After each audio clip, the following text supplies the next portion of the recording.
Napaisip si Zeke kung nawalan ba siya ng malay makaraan ang matinding laban nila ni King Kaiser. Sinabi ni Zeke na ito na ang pangalawang pagkakataon na nawalan siya ng malay. Ang una ay sa duelo nila ni Dexter, kung saan nag-shutdown ang kanyang consciousness dahil sa sobrang paggamit niya ng skills. Isa itong safety mechanism ng system upang protektahan ang kanyang katawan sa pinsala na dulot ng sobrang paggamit ng draconian skills.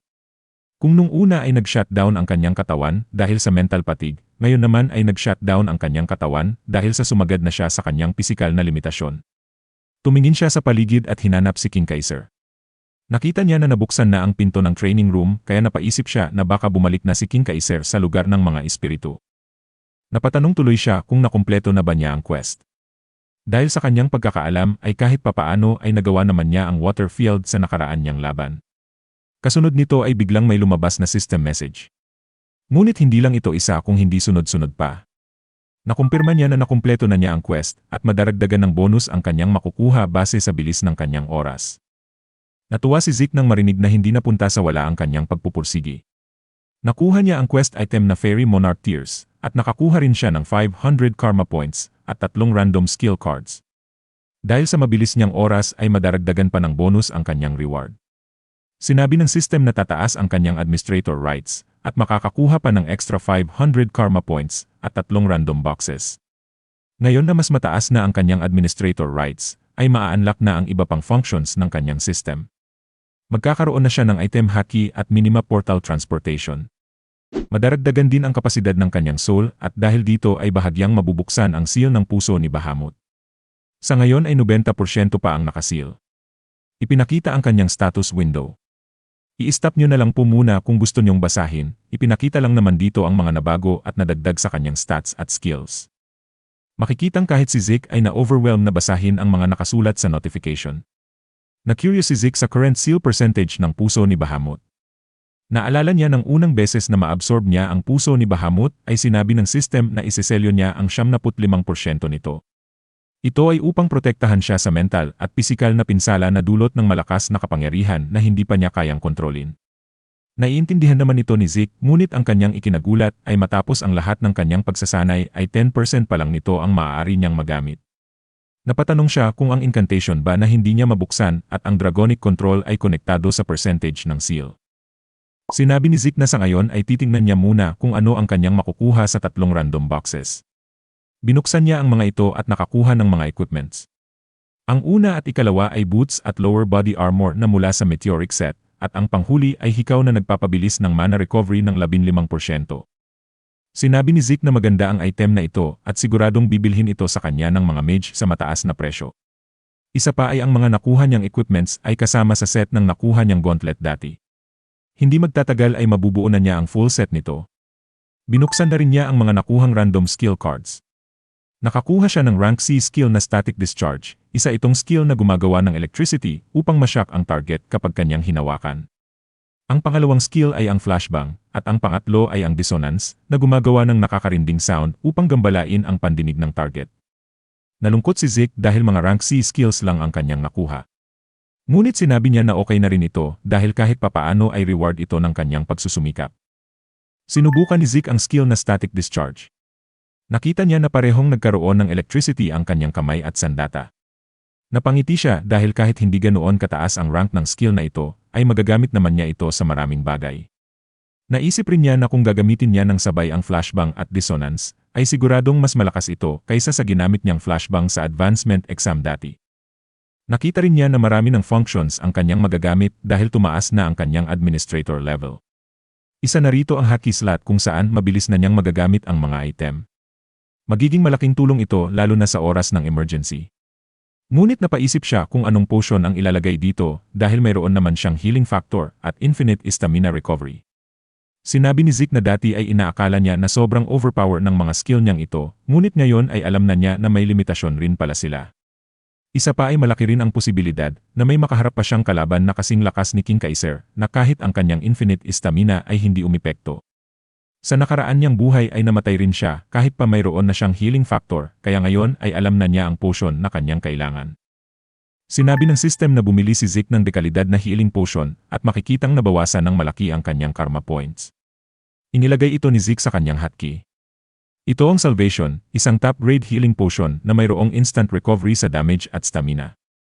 Ngunit isa itong misteryosong potion na sa sobrang epektibo ay isang beses lang maaaring magamit ng isang tao at hindi na iepekto sa susunod. Sinabi ni Zeke na masyadong mahal ito, ngunit mas mabuti nang nakahanda, just in case mag-fail ang kanyang infinite stamina at healing factor. Makikitang hawak na ni Zeke ang nakuhang quest item reward. Sinabi ng system na ito ang mga luha ng ina ni Hero King Kaiser nang malaman niya na nakuha ng mga evil mage ang kanyang anak. Gamit ang potion na ito ay maaari niyang masamon ang Fairy Monarch ng isang beses. Nagulat si Zeke nang mabasa ito. Ayon kasi sa alamat, ang Fairy Monarch ay isang nilalang na may kakayahang magbigay ng isang kahilingan. Napagtanto ni Zeke na kung totoo si King Kaiser, ay maaari rin na totoo ang Fairy Monarch. Ngunit dahil isang beses lang niya ito maaaring magamit ay ipagpapaliban na muna niya ito. Ayaw niya kasing masayang lang ang kanyang nag-iisang kahilingan kung totoo man na magagawa ito ng Fairy Monarch. Sa ngayon ay itatago na muna niya ang Monarch Tears at sinabi na darating din ang panahon na kakailanganin niya ito. Lumabas na sa Chronos si Zeke. Sinubukan niya ang bagong function ng kanyang minimap. Makikita na nakapagsamon siya ng portal. Pumasok siya rito at lumabas sa lokasyon na kanyang inilagay. Tumingin siya sa paligid at nakita na na-teleport talaga siya sa Adventurers Outpost. Natuwa si Zeke at sinabi na ito pala ang kakayahan ng kanyang transport function. Maaari siyang pumili ng lokasyon sa kanyang minimap at makakapunta ng mabilis sa ilalagay niyang destinasyon. May bayad nga lang ito na points depende sa layo, ngunit ang kagandahan nito ay wala itong restriksyon. Sinabi ni Zeke na mapapakinabangan niya ang skill na ito. Dahil bukod sa mabilis na transportasyon ay mahihirapan rin na matuntun ng kalaban ang kanyang lokasyon. Naisip niya na magiging malaking tulong ang skill na ito sa kanyang mga plano. Napansin ni Zeke na marami ng winter flowers sa kanyang paligid, kaya kinabahan siya. Lumipat ang eksena sa Valhalla. Maririnig sa labas ng opisina ng faculty head na may sinisermonan ito. Sinabi niya na sa loob ng 10 taon niyang pagiging administrador, ay ngayon lang siya naka-encounter ng ganitong kaso.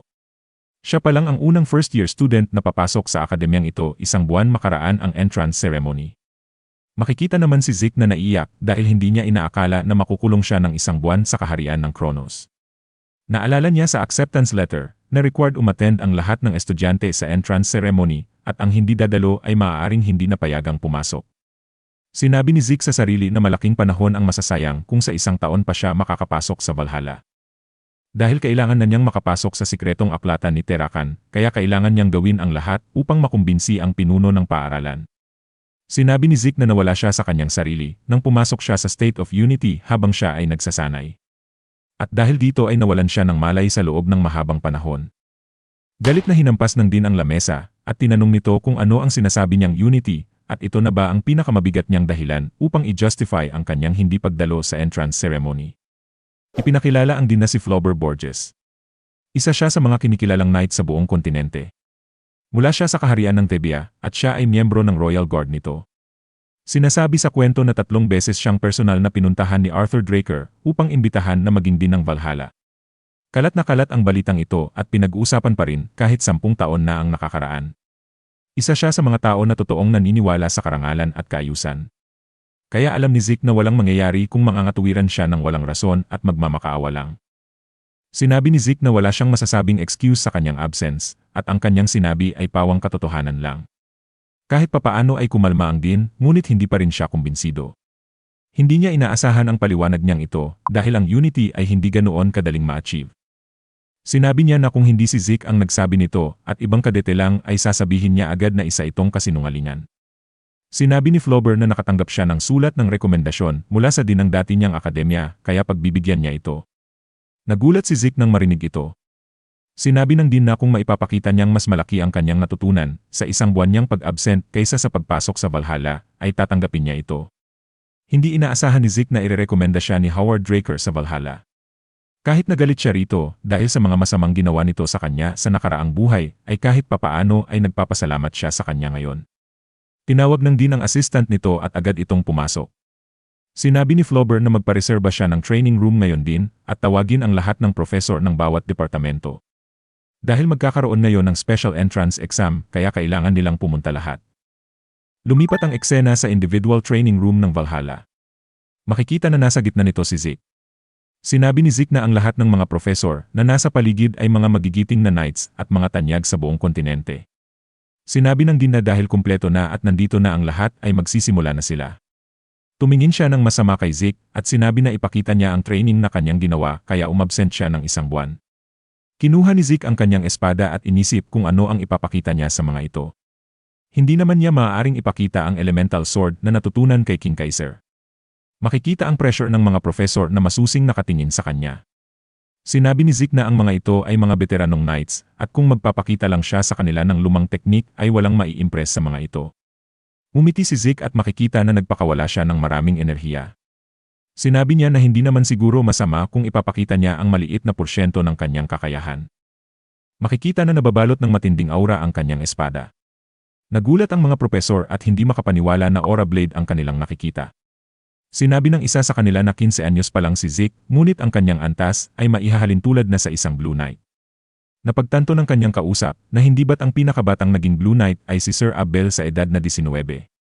Naniniwala ang mga profesor na nagawa niya ito dahil kulay ginto ang liwanag na kanyang nakuha sa kanyang awakening. Naalala ni Zeke na nabanggit dati ni King Kaiser na ang aura ay isang teknik na ginagamit lang ng mga mahihina. Sinabi ni Zeke na dahil sa araw-araw na pakikipaglaban kay King Kaiser, ay nakalimutan na niyang pigilan ang kanyang aura. Mabuti na lang at isang Blue Knight lang ang ebalwasyon nila sa kanya. Dahil bago pa sila magkita ni King Kaiser ay umabot na siya sa antas na ito. At dahil sa marami na ang nangyari at natutunan na rin niya ang elemental sword at mga fields, ay nag-level na ang kanyang aura at pumasok na ito sa antas ng isang Red Knight.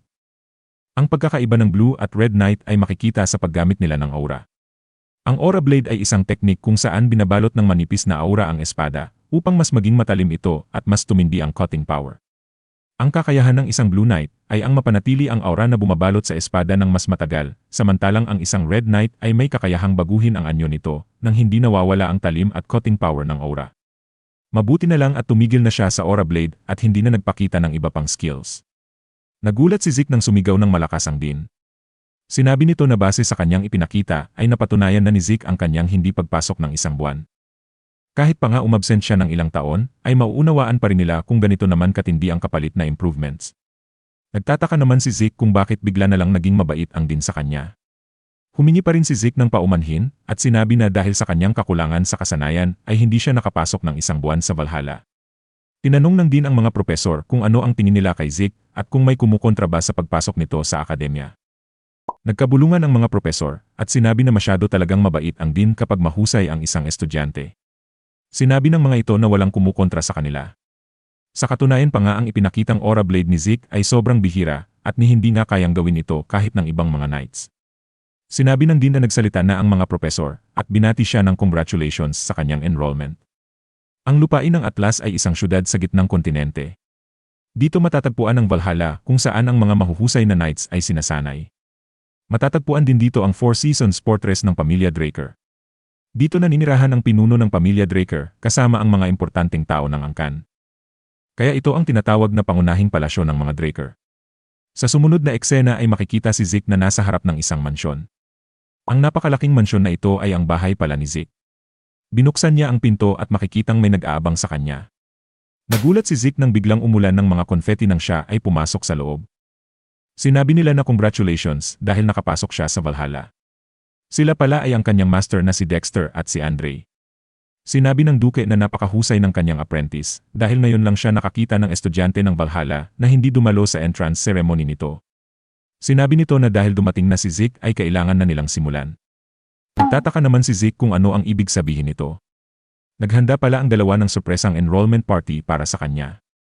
Nalaman ni Zeke na ipinatawag si Dexter ng kanyang ama na manatili muna sa Four Seasons Fortress habang wala siya rito. Pumayag naman ang Duke, ngunit pinili nito na dito mamalagi sa mansyon ni Zeke bilang tagapangalaga nito. Si Andre naman ay naging assistant teacher sa Valhalla, kaya andito rin siya ngayon at 1 buwan na silang nakatira rito. Hindi naman makapaniwala si Zeke na basta na lang nagdesisyon ang dalawa na manirahan dito, ngunit siya na may-ari nito ay hindi man lang nila tinanong. Kalaunan ay makikitang nakatulog na ang dalawa. Mukhang naparami rin sila ng inom. Lumipat ang eksena sa loob ng isang bar. Sinabi ng lalaki na bigyan siya nito ng beer. Nagulat ang bartender nang makita ang logo ng mga Draker sa kanyang kamay. At sinabi niya na gusto niyang makausap si Kay. Biglang nabago ang atmosphere sa loob ng bar. Makikitang nagtayuan ang mga lalaki at kanya-kanyang bunot ng sandata. Ngumiti si Zeke, pasimpleng ipinakita ang kanyang emblem, at tinanong kung ano ang gusto nilang gawin. Natigilan ang mga lalaki nang mapagtanto na isa siyang Draker, kaya bumalik na sila sa kanilang mga upuan. Humingi ng paumanhin ang bartender at sinabi na nakalimutan niyang pigilan at sawayin ang mga ito.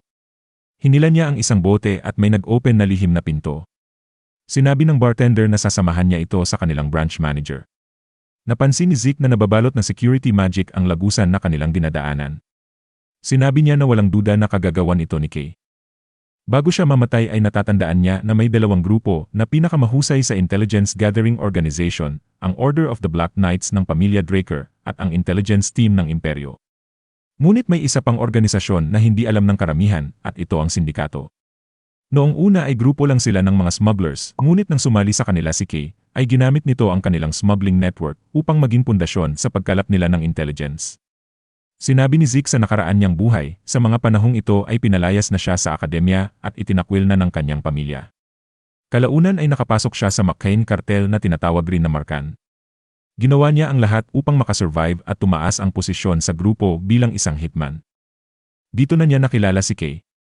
Isa siya sa mga branch manager ng cartel at kinumisyon siya nito na linisin ang isang importanteng ruta. Sa panahong ito ay nais ni Kay palawakin ang mga ruta na kanilang nakuha at ang kanilang sindikato ay maging isang intelligence organization na may kakayahang makipagsabayan sa Black Order at sa Information Department ng Imperyo. Kalaunan dahil sa talento at husay ni Kay, ay siya na ang naging pinuno at may-ari ng sindikato. Matapos kunin ang lahat kay Zeke ng Imperyo, ay pinuntahan siya ni Kay at may ibinigay sa kanya. Sinabi niya na impormasyon ito tungkol sa lokasyon ng artifact na hinahanap ng emperador. Kailangan niyang mag-ingat dahil hindi ito magiging madali. Tumutulong si Kay sa kanya upang siya ay makapaghiganti. Sinabi niya na ito ay maliit na kabayaran para sa pagtulong niya na palakihin ang sindikato.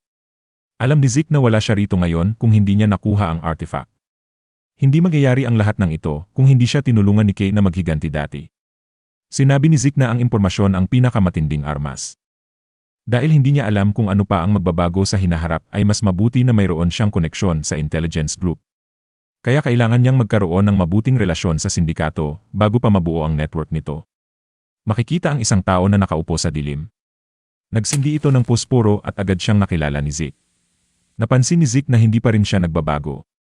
Nabuksan ang spotlight sa gitna nilang dalawa.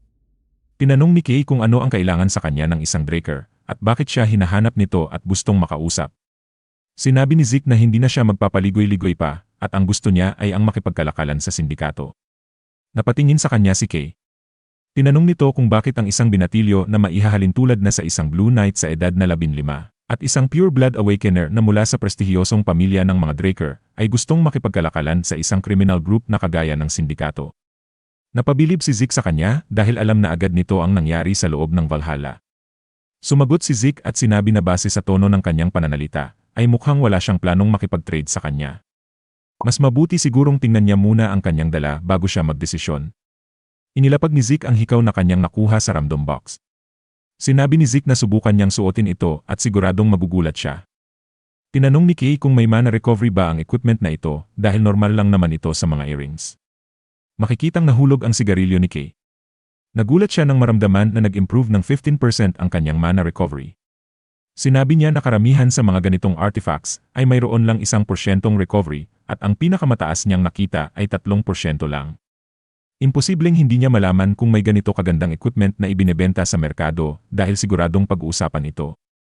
Napaisip tuloy siya ngayon kung saan ito nakuha ni Zeke at kung siya ba mismo ang nakakuha dito dahil wala pang nakakaalam sa artifact na ito. Tinanong ni Zeke kung nakahanda na ba siyang makipag-usap sa kanya. Kalaunan ay nagkasundo ang dalawa sa kanilang pag-uusap. Sinabi ni Kay na noong una ay inakala niya na ang earrings lang ang kanilang magiging transaksyon, ngunit ang gusto pala ni Zeke ay magkaroon sila ng tunay na kalakalan. 10% sa kada item ni Zeke na kanyang maibebenta, at sa kada 10,000 ay magkakaroon pa siya ng additional bonus. Magandang deal ito dahil hindi siya lugi at sa totoo lang ay ito ang komisyon na kanyang iniisip. Ngunit ang pinagtataka niya ay bakit alam nito na isa siyang magician. Napagtanto ni Kay na siguro ay malawak rin ang access ng batang ito sa impormasyon, at dahil hindi naman siya lugi ay pumayag na siya sa mga nakasaad sa kanilang agreement. Makaraan ng kanilang pirmahan ay sinabi ni Kay na good luck sa kanilang dalawa. Ngunit bago umalis si Zeke ay sinabi niya na mayroon lang siyang isang katanungan. Tinanong ni Zeke kung kamusta na ang kanyang ghost ship. Napatingin si Kay sa kanya ng masama. Makikita rin na biglang lumabas ang mga tauhan nito at tinanong kung saan at paano niya ito nalaman. Tumawa si Zeke at sinabi na bakit sila tensyonado gayong siya naman ay nagtatanong lang. Okay lang naman kung tinatakot siya ng mga ito, ngunit ang tanong ay kung kaya ba nilang panindigan ito. Makikitang bahagyang binuksan ni Zeke ang kanyang skill na Draconic Eye. Makikitang pinagpawisan si Kay at ang mga tauhan nito at hindi sila makakilos. Sinabi niya na kulang pa ang kanyang impormasyon tungkol kay Zeke Draker dahil mukhang hindi lang siya isang Blue Knight, dahil kahit pa ang buong sindikato ang sumugod sa kanya ngayon ng sabay-sabay ay siguradong wala silang magagawa sa kanya. Sinabi ni Zeke kay Kay na mas mabuti siguro na sa ibang lugar na lang sila mag-usap. Lumipat ang eksena sa opisina ng sindikato. Makikitang may hawak si Zeke na kontrata at ito ang Contract of Oath. Isa itong kontrata na ginagawa ng mga magician upang masiguro na matutupad ang sinumpaang kasunduan. Ang gamit sa pagpirma ng kontratang ito ay ang dugo ng bawat partido. Pagkatapos itong malagdaan ay magkakaroon ng marka ang bawat pumirma at sa oras na gawan ng masama ng isang partido ang kabila ay mamamatay ito. Ngunit kung ibang tao naman ang gagawa nito ay hindi siya mamamatay, ngunit hindi rin mawawala ang marka at restriksyon, kaya kalaunan ay mas magiging pahirap ito sa kabilang partido. Sinabi ni Kay na pirmahan na agad ni Zeke ang kontrata. Mas mabuti na yung nag-iingat siya dahil mamaya ay biglang magbago ang isip nito at bigla na lang siyang patayin. Ngumiti si Zeke at ginamit ang panulat upang sugatan ang sarili at pinirmahan ang kontrata. Makikita na may lumabas na magic circle sa kanilang itaas. Sinabi ni Zeke na pipirmahan niya kahit ilan pang kontrata makuha lang niya ang kanyang tiwala. Makikita na umilaw ang marka sa kanilang mga braso. Ibig sabihin nito ay nakumpleto na ang seal. Sinabi ni Zeke na ngayon ay opisyal na silang mag-business partner, kaya maaari na silang bumalik sa naudlot nilang usapan kanina. Tinanong ni Zeke kung sino ngayon ang gumagamit ng kanyang ghost ship sa distribusyon ng Soma. Napasapok na lang sa ulo si Kay at napatanong kung bakit alam niya ito. Ngunit inamin na rin niya na tama si Zeke at ginagamit niya nga ang barkong ito sa pagpupuslit ng Soma ng mga markan. Ang Soma ay isang halaman at isa ring ipinagbabawal na gamot sa kaharian. Dahil sa ipinagbabawal ito ay sa Southern Continent na lang matatagpuan ang mga plantasyon nito. Tinanong ni Zeke kung dahil ba ito sa mga Ishtar. Sinabi ni Kay na siguro ay hindi gusto ng mga markan na magkaroon ng conflict laban sa mga Ishtar. Ipinakita na ang tanging daan mula sa Southern Kingdom papunta sa kontinente ay daraan sa desyerto na kontrolado ng mga ito. Ngunit isinarado na ng Ishtar ang kanilang border. Dahil dito lahat ng kalakal na mula sa Southern Kingdom ay naapektuhan. Dahil sa sarado na ang ruta sa lupa, ang mga kargamento ngayon ay dumadaan na lahat sa dagat, kung saan kontrolado ito ng Pabella Cartel. Sinabi ni Zeke na dahil dito ginagamit ng sindikato ang kanilang barko upang pagkakitaan ang ruta nito sa dagat. Sinabi ni Kay na nagpapasalamat lang siya na mayroon siyang kliyente na handang magbayad. Ang Markan at ang Pabella ay dalawang kartel na may hawak sa Southern Region. Ang kanilang teritoryo ay nahahati ng isang kagubatan. Dahil nasa itaas na bahagi ang teritoryo ng Markan, ay ginamit nila ang ruta sa disyerto para sa mabilis na distribusyon ng Soma. At dahil naman ang Pabella ay hindi makakaraan sa lupa, ay nag-focus sila sa ruta sa dagat. Ngunit ngayon na nagsarado ng pinto ang Ishtar, ay walang choice ang Markan kung hindi gamitin ang ruta sa dagat.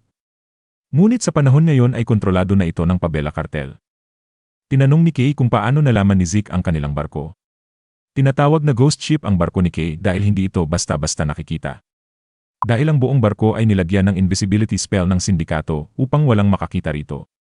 Dahil hindi ito nakikita ng mga pirata at navy, ay naging malaking source of income ito sa sindikato. Hindi naman pwedeng sabihin ni Zeke na nalaman niya ito sa nakaraan niyang buhay, kaya iniwasan na lang niya ang tanong. Tinanong ni Zeke kung nag-offer na ba sa kanila ang Pabella Cartel. Sinabi ni Kay na nag-offer nga ang mga ito ng doble sa presyo ng Markan, putulin lang ng sindikato ang relasyon nito sa kanila. Ngunit sa ngayon ay pinag-iisipan pa nila ito. Sinabi ni Zeke na i-reject na niya ang offer. Dahil mas magagamit ng sindikato ang pagkakataong ito at siguradong ang mga Markan ay mag-isip na magbayad pa ng mas malaki. Kung puputulin niya ang kanyang ugnayan sa mga Markan, ay mawawalan siya ng importanteng kliyente sa Soma. Isa pa ay baka hindi niya alam na ang Pabella ay mga pirata at sila ang grupo na tinalo ng White Silver Knight dati. Nagalit si Kay at sinabi na malabong mangyari ito. Dahil may prinsipyo ang Pabella at malayong malayo sila sa mga walang kwentang pirata. Sinabi ni Zeke na ang lahat ng ito ay isang palabas lang, at ang tunay na puntirya ng Pabella ay ang malaman ang kanyang sikreto at ang ruta na dinadaanan ng sindikato kung bakit hindi sila nakikita sa dagat. Sinabi ni Zeke na ikumpara niya ang dalawa. Ang mga Markan ay parang isang manok na nangingitlog ng ginto. Samantalang ang pabela, sa oras na malaman ng mga ito ang kanyang ghost ship ay siguradong sasalakay nila ito. Hindi pa rin makapaniwala si Kay at sinabi na ang mga pirata ng Southern Region at ang pabela ay magkaibang grupo. Hinampas ni Zeke ang lamesa at sinabi na walang katumbas ang impormasyong ibinigay niya sa kanya. Ang tanging hiling lang niyang kapalit ay ang dalhin siya nito kay Don Juan, ang pinuno ng mga Markan. At kung magagawa niya ito, ay magagawa rin niya na gawin siyang pinuno ng sindikato. Nagulat si Kay at natigilan ng marinig ito. Makaraan ng kanilang pag-uusap ay lumabas na si Zeke sa opisina. Sinabi niya na bagamat malawak na ang information network ng sindikato ay hindi pa rin ito sapat. Ang pinakamabilis na paraan upang mapabilis ang intelligence ng sindikato ay ang makapag-absorb pa ito ng mga organisasyon sa paglaki nito. Kaya sinabi ni Zeke na humanda sa kanya si Don Juan. Dahil ang maliit na flame na sinimulan niya ngayon ay magliliyab at unti-unting lalamon sa kanya. Kung gusto niyo pong maging updated sa kasunod na video, ay maaari po kayong mag-subscribe. Maraming salamat po.